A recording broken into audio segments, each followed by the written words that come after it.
As sometimes violent protests erupted across American cities over the death of African American George Floyd, President Donald Trump weighed in on Twitter. The United States of America will be designating Antifa as a terrorist organization. The statement is misleading. Antifa, short for anti-fascist, is a loose collective of left-wing activists whose members say they are anti-racist and aim to expose white supremacists.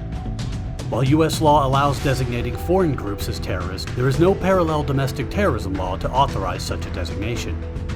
Instead, cases of alleged domestic terrorism are typically investigated as criminal matters under other federal and state laws.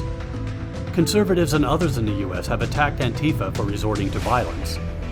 Referencing the looting and arson at some Floyd protests, Attorney General William Barr said the violence instigated and carried out by Antifa and other similar groups is domestic terrorism and will be treated accordingly.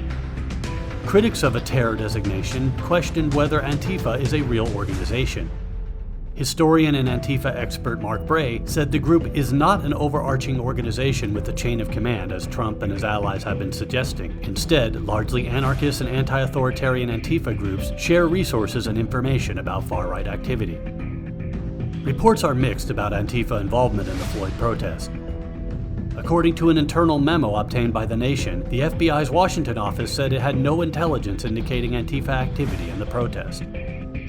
In Texas, state authorities said they were investigating evidence that a purported Antifa webpage was used to organize looting of a Target store. Elsewhere, Twitter and Facebook said they closed accounts that white supremacists set up to incite violence at protests. In Nevada, police arrested 3 men with right-wing ties who brought explosives and guns to a protest.